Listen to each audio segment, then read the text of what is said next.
মিথ্যা কথা বলেছে? কি মিথ্যা? পড়ে গেছিস? যা খেলা করো, খেলা করে যাও। গুড মর্নিং বন্ধুরা, আনসি মামি ব্লগে তোমাদের সবাইকে স্বাগত। বন্ধুরা তোমরা কেমন আছো? আশা করছি ভালোই আছো, আর আমরাও ভালোই আছি। তো বন্ধুরা আজকে হলো রবিবার, আর এখন ঘড়িতে বাজে সকাল 8:30 মতো। তো এখন থেকেই তোমাদের সাথে নিয়ে আমি আমার ব্লগটা স্টার্ট করছি। আশা করছি ব্লগের শেষ পর্যন্ত তোমরা আমার পাশেই থাকবে। তো দেখো এই যে এখন থেকে ব্লগটা স্টার্ট করছি, আর এর আগে আমার মানে মোটামুটি কাজবাজগুলো কমপ্লিট হয়ে গেছে। আর আজকে ঘুম থেকে উঠতেও না একটু লেট হয়েছে, শরীরটা ভালো লাগছিল না বলে শুয়েছিলাম, যদিও 7টার দিকেই চোখ খুলেছি। ওই কিন্তু উঠতে উঠতে না 7:30 বেজে গেছে। আর এই দেখো সোমনাথ এসেছে, আজকে সানডে, বুঝতেই পারছো ছুটির দিন, বাচ্চাদের একটু খেলাধুলা করার দিন, তাই ঘুম থেকে উঠেই সোমনাথ চলে এসেছে। যদিও সকালের দিকে সোমনাথ আসে, কারণ এখন তো এইখানে সামার ভ্যাকেশন চলছে। কলকাতার দিকে যেমন এখন মানে গরমের ছুটি দিয়েছে না, আর এইদিকের স্কুলগুলোতে কী হয় বলো তো, পরীক্ষাটা শেষ হয়ে তারপরে গরমের ছুটিটা পড়ে। মানে তারপরে এখন যখন স্কুলটা খুলবে তখন হলো শুরু হয়ে যাবে হলো রিঅ্যাডমিশন। তো যাই হোক বন্ধুরা, এই যে এইদিকে দেখো আমি মাম্মামকে এই দেখো ওটস খাওয়াবো বলে ওটস এনেছি, আর মাম্মাম যে এত দুষ্ট না, ওটস খেতেই চায় না। তারপরে অনেক বাহানা করে জোরাজুরি করে মাম্মামকে এই যে ওটসটা খাইয়ে দেবো। এইদিকে দেখো এই যে মাম্মাম তো মানে কত যে বাহানা করতে পারে, কত কষ্ট করে দেখো খেতেই চায় না ওটসটা। মানে কি বলো তো, ওটস অতটা টেস্টি হয় না, তো এখন তো খাওয়াতে হবে তাড়াতাড়ির জন্যে। তো যাই হোক এইদিকে দেখো আমার বর এসেছিলো, কালকে একটা তরমুজ এনেছিল, তো সকালবেলায় বললো ফল কেটে দিতে, তো তরমুজ কেটে দিলাম আমার বরকে, তারপরে দিদাকে, সবাইকে ছাতুগুলো দিলাম, কারণ রান্না করতে তো একটু দেরি হবে। কারণ আমার বরকে বলেছিলাম কি রান্না করব, বর বলেছে কি যে আমি দেখছি কি রান্না মানে কি করা যায়, মাছ নিয়ে আসবো নাকি হ্যাড্ডা ব্যাড্ডা এরকম বলছিল, তার জন্যই দেরি হয়ে যাচ্ছিলো। কারণ ঘরে যদি বাজার বা রান্নার মতো কিছু না থাকে না, তাহলে দেখবে দেরি হয়েই যায়। তো যাই হোক জামাকাপড় ধুয়ে স্নান টান করে জামাকাপড় মেলে টেলে তারপরে একবার এসেছি পুজো দিতে। তো এখন পুজোটা দিয়ে নেব। আর এইদিকে দেখো পাপড়িগুলো দিয়ে আমি কি সুন্দর সাজিয়েছি। কি হয় বলো তো, আমি একবারে ফুল কিনি, তো মানে ফুল কিনি বলতে 20 টাকার মতো ফুল কিনে নিয়ে আসি, আর 2 দিন মোটামুটি পুজো দিই। আর লাস্টের দিন না, যেদিন মানে 3 দিনের দিন বলতে পারো, বা লাস্টের দিন পাপড়িগুলো মানে ওরকম 3-4 দিন থাকে না ফুল, তো পাপড়িগুলো যখন ঝরে যায়, তো সেই পাপড়িগুলো দিয়ে এরকম করে সাজাই। তাই আমি দিদাকে বলছিলাম, দেখেছো দিদা কি বুদ্ধি আমার, মানে পাপড়িগুলো দিয়েও একদিন হয়ে যাচ্ছে পুজো দেওয়া। তো যাই হোক সংসার করতে গেলে তো সংসারের মধ্যেও কি পুজো দেওয়ার মধ্যে কি যাই বলো, সব কিছুতে হিসাব করেই চলতে। আর এইদিকে দেখো আমার বর বারবার ঘরে আসছে, কিন্তু বাজার করে নিয়ে আসছে না, বলছিল যে মাছ নিয়ে আসবে। আর এইদিকে কালকে তো মিক্সচারের মেশিনটা ঠিক করে নিয়ে এসেছে, তাই ভাবলাম যে এখন যখন রান্নার চাপ নেই, তারা নেই, তো এখন আমি মিক্সিগুলো করে রাখি। মানে কি বলো তো, ওই যে সেই মানে জিরের গুঁড়ো, ধনের গুঁড়ো এগুলো করে রাখি। তো এখনও তো বাজার টাজার করা হয়নি, যে আর ফ্রিজটাও ঠিক হয়নি যে আমি আদা রসুনের পেস্টটা করে রাখবো। তো মামাম ওইখানে আইসক্রিম খাবো, তরমুজের আইসক্রিম খাবো করছিল, ফোনে দেখে ভিডিওতে। তো সেই জন্যে না মামামকে ওই যে একটা চামচে করে ওরকম আইসক্রিম করে বানিয়ে দিলাম। আর এইদিকে দেখো ওই যে ধনে ছিল না ঘরে, এই বর মাছ নিয়ে এসেছে, সাথে আমি ধনে নিয়ে আসতে বলেছিলাম, তো ধনে নিয়ে এসেছে, তো আমি একটুখানি গরম করে নিচ্ছি যাতে হলো ভালোভাবে গুঁড়ো হয়। আর এইদিকে দেখো আমার মা সেই আমার জ্বরের সময় এসেছিলো, লঙ্কার গুঁড়ো করে রেখে গেছিলো, তো সেই লঙ্কার গুঁড়োটা এখনও রয়েছে। আর ওইদিকে দেখো আমি রান্নাঘরের লুকটা একটুখানি চেঞ্জ করেছি, ওই উপরের কোটোগুলো নিচে নামিয়েছি, এইদিকে যেই লঙ্কা লবণ মানে গুঁড়ো পাউডারের তাকটা ছিল সেইটা পাশে করেছি। তো এরকম করে চেঞ্জ করেছি, মানে এতে না আমার একটু সুবিধা হচ্ছে, কারণ ওই কোটোগুলো অত উপরে রয়েছে না, ওইখান থেকে মানে পারতে টারতে একটু না অসুবিধা হয়, তো নিজের সুবিধা মতোই চেঞ্জ করে নিয়েছি। আর এদিকে দেখো বর এনেছিল পাঙাশ মাছ, আমি তো ভালো করে চিনি না, সেই জন্যে আমি দিদাকে জিজ্ঞাসা করছিলাম যে কি মাছ এনেছে। তো যাই হোক মানে আমার বর তো আজকে কিছু বলে যায়নি, দিদা রান্নার সময় বলছিল, আমার তো আবার অতটা মাছের সম্বন্ধে আইডিয়াও নেই, আমার মনেও থাকে না। ওই কি বলো তো, ভাজতে গিয়ে ওই ছেটে না, মানে এই পাঙাশ মাছ তো অনেক তেলের মাছ, তো সেই জন্যে তারপরে ওই ছেটে তারপরে হলো গায়ে হাত পায়ে ছিটে যায়, তারপরে একটা বিপদ আপদ ঘটে। তো তারপরে আমার মনে পড়ে যে এগুলো তো তেলের মাছ, এগুলো তো ঢেকে ভাজতে হবে, তারপরে ভাজি। কিন্তু আজকে দিদা যেই প্রথমেই বলেছে যে এটা কিন্তু তেলের মাছ ছিটবে, সেই আমি প্রথমবারেই দেখো থালা দিয়ে ঢাকা দিয়ে ভাজছি, যাতে ছিটে কোনো কিছু আমার অসুবিধা না হয়। তো যাই হোক মাছ ভাজা তো হয়েই গেল, আর বললাম না রান্না করতে একটু দেরি হয়েছে, সেই জন্য মামামকে এদিকে স্নান করে দিচ্ছি। আর কালকে কি পুচপুচ করে তেল মাখিয়েছিলাম না, শ্যাম্পু করে দিচ্ছি। আর এইদিকে দেখো মামামকে বলেছি, মামাম স্নান করেছে যখন, তখন প্রসাদটা তুলে নাও। তো মাম্মাম এইদিকে প্রসাদ তুলতে এসেছে। আর কি হয় জানো তো, যেই দিন সকালবেলায় রান্না থাকে না বা আমার স্নান পুজো করার আগেই সবাইকে ছাতুগুলা টোলা খাইয়ে দিই না, সেই দিন না আমার মানে কি বলো তো, আমার নিজেরই খাওয়া হয় না, যেমন আজকে হয়েছে। তো যাই হোক, এইদিকে মাছ ভাজা হয়ে গেছে। এইদিকে ওই কালকে না সেই কি যেন ডাটা, সেই সজনের ডাটা দিয়ে সর্ষে বাটা করেছিলাম না, তো একটা ডাটা রেখে দিয়েছিলাম। তো ভেবেছিলাম সেই ডাটাটা দিয়ে ডাল করব। তো আজকে যখন মাছ এনেছে তো ভাবলাম ডাটা দিয়ে ডাল না মাছটা করি। তো যাই হোক, ওই সজনের ডাটা দিয়ে আলু দিয়ে মাছ দিয়ে একটা ঝোল করেছিলাম। আর কিছু রান্না করিনি, আর কোনো সবজি আমার বর নিয়ে আসিনি।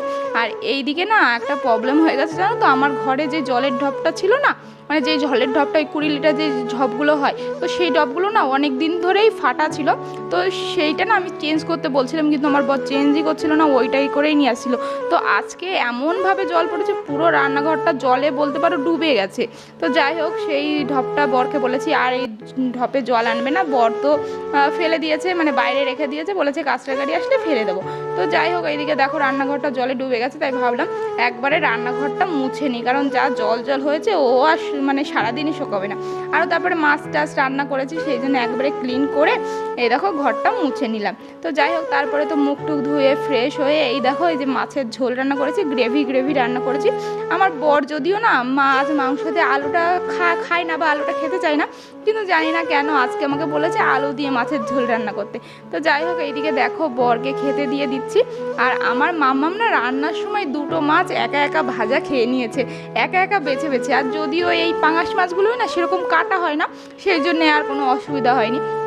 তো সেই জন্য আমার বর বললো দুটো মাছ যখন খেয়েছে তখন মামামকে এখন আর খাওয়াতে হবে না, মাছ তো ভারী খাবার, পেটের মধ্যে গিয়ে তো আবার ফুলবে। তো যাই হোক, তারপরে তো আমরা খাওয়া দাওয়া করে নিয়েছিলাম। এই দেখো আমার বরকে খেতে দিয়ে তারপরে আমরাও খাওয়া দাওয়া করে নিয়েছিলাম। আর তারপরে আমার বর বললো মাছ যখন দুটো খেয়েছে, আমি ভেবেছিলাম মাছের ঝোল দিয়েই তো আবার খাওয়াবো, আর তো কিছু রান্না করিনি। তো বর বললো কি না, আমি দোকান থেকে দই এনে দিচ্ছি, দই দিয়ে খাওয়াও। তো আমার মানে আমার মনে ছিল না যে আমার ঘরে দই রয়েছে। কি হয়েছে বলো তো, ওই বললাম না যে মাম্মামকে ওই দুধ খাওয়াই, তো মাম্মাম তো পুরোটা দুধ খেতে পারে না, একটুখানি রেখে দিই দিদার জন্যে। তো দিদারও না খাওয়া হয় না, টাইম নেই করে, তো সেই জন্য না দুধটা দই হয়ে যায়। তো আমি ভাবলাম যে ঘরের দুধটা মিষ্টি লাগবে, ভালো ঘরের দই বাতানো, আর দোকানের দই তো কত কেমিক্যাল থাকে, সেই জন্য ওই দইটা আর খাওয়ালাম না। তো মাম্মামকে ওই ঘরে পাতা দই দিয়ে খাইয়ে দিলাম। কি পাপা কি করবে? কান্না করো না মামা, পাপা কাজ করবে না, না করলে তোমাকে ভালো স্কুলে কি করে পড়াবে? তোমাকে নতুন নতুন খাবার তো কি করে কিনে দেবে? তোমার ভালো ভালো জামা কি করে কিনে দেবে? পাপা কাজ করবে তো। তুমি এখন ঘুমাও, তারপর বিকালবেলা উঠে আমরা খেলা করবো তো। ইয়েস, আমরা খেলা করবো। ইয়েস, কি খেলা করবো আমরা? দোকানে কি করতে যাবে এখন? দুপুরবেলায় রোদ্দুর না, এখন ঘুমাতে হবে তো। দোকানে কি করবা? কাজ করবা? তুমি কাজ করবে, তুমি পড়াশোনা করবে না? পড়াশোনা করে বড় কি হবে? তুমি টিচার হবা না পুলিশ হবা না ডাক্তার হবা? ডাক্তার হবা? তাহলে তো অনেক ঘুমাতে হবে আর অনেক পড়াশোনা করতে হবে। করবে না? এ মা, ও মা শোনা বাকি, পড়াশোনা করলে কি করে ডাক্তার হবে তুমি? আমি ডাক্তার হব, আর তুমি কি হবা? কি হবা?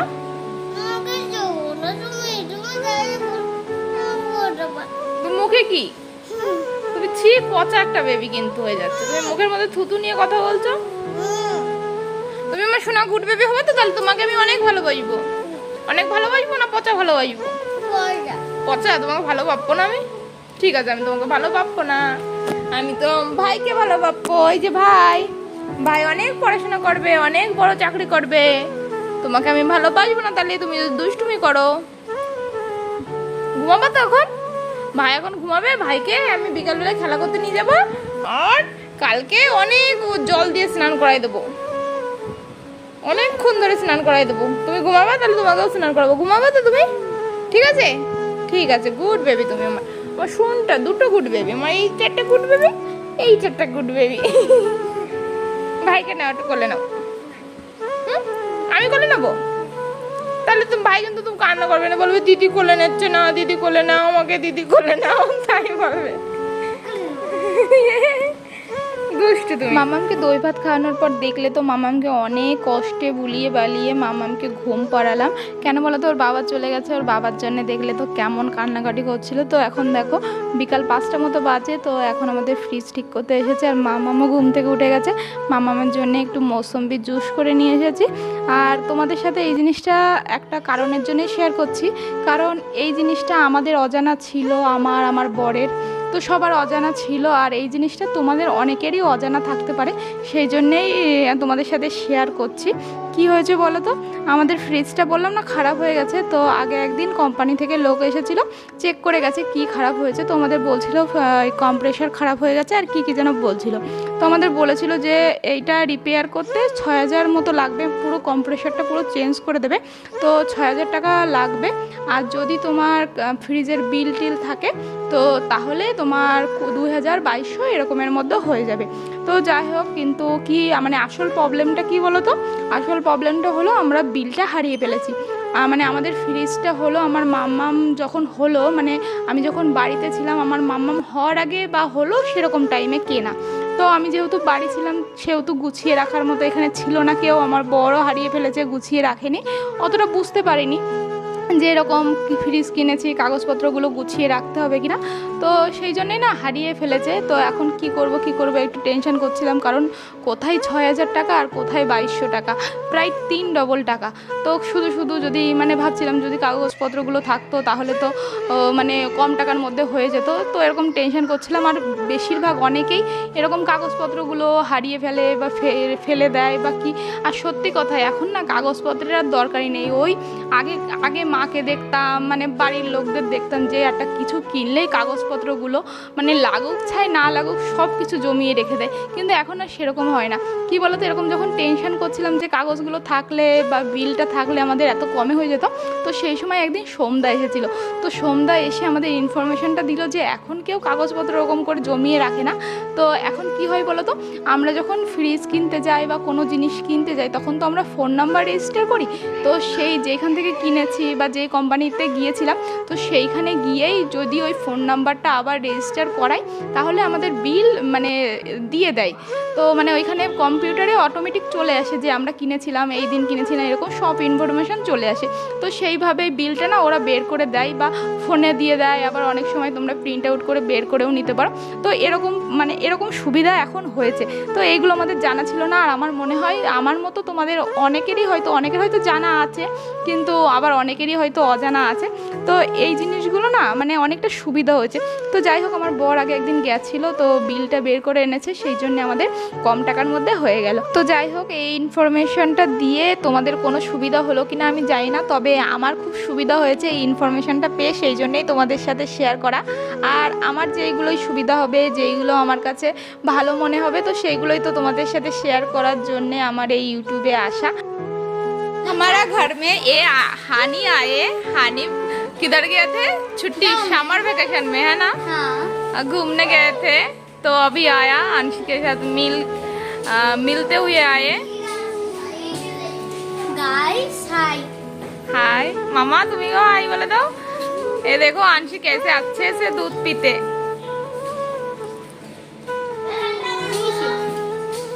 दादरी मम्मा दूध पी लो। ये देखो कौन आया, तुम्हारा फ्रेंड लोग आए। दादी, बड़ी मम्मी का ना सिल्वर प्ले बटन है, हमको कब आएगा? आए आ गया?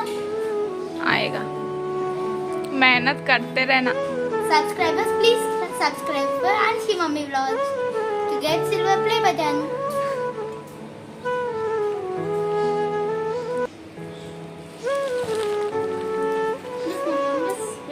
বসো।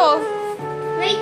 আজকে দিদার মন খারাপ, তার জন্য আমি আজকে যাচ্ছি না ডিউটিতে। আজকে আমার ডিউটি বন্ধ। हाँ, वो मेडिकल कर रहे ना, क्लिनिक जाते ना, तो आज नहीं जा रहा। और दादी को मूड ऑफ है, अच्छा नहीं लग रहा। गांव से आए ना, तो आंशी को कौन देखते?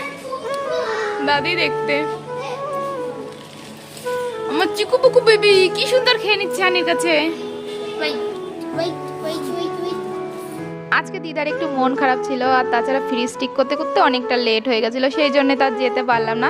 আর সেই জন্য ভাবলাম আজকে তো রবিবার আছে, ভালো দিনেই ফ্রিজটা ঠিক হয়েছে, কারণ রবিবারের দিন তো আমি বাজার করি, তো বাজার করতে চলে গেছিলাম যে দিদারও একটুখানি মন ভালো হবে আর আমারও বাজার করা হবে এক সপ্তাহ, আর পরে পিছনে পিছনে বলতে হবে না যে কি বাজার করব, কি রান্না করব, এইটা সেইটা। তো যাই হোক, এইদিকে অনেক কিছু বাজার করে এনেছি মোটামুটি। তো যাই হোক, এই দেখো পুজোর ফুলটাও ফুরিয়ে গেছিলো, আজকে দেখলে তো পাপড়ি দিয়ে পুজো দিয়েছি, তো পুজোর ফুলটাও নিয়ে আসলাম। মেইনত পুজোর ফুলের জন্যই আমার যাওয়া, কিন্তু কি বলো তো, আমি মানে পুজোর ফুলগুলো না ফুরিয়ে গেলে না আমার মনটা ভালো লাগে না, যদি আসনটা সুন্দরভাবে সাজিয়ে না দিতে পারি। আর আজকে যেহেতু ডিউটিতে যাইনি, তো মাম্মামকে ধীরে সুস্থে বই পড়িয়ে রাত্রে রান্না বান্নাটা করতে পারবো।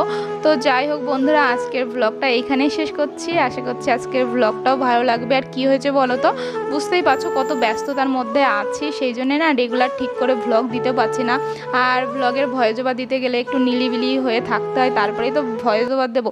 তো সেই টাইমটা না আমি ঠিক করে পাচ্ছি না, সেই জন্যেই ঠিকঠাক রেগুলার ব্লগ দিতে পারছি না। তো কিছু মনে করো না বন্ধুরা, তোমরা আমার সাথে থাকো। আজকের মতো বাই বাই, আবার দেখা হবে নেক্সট ব্লগে।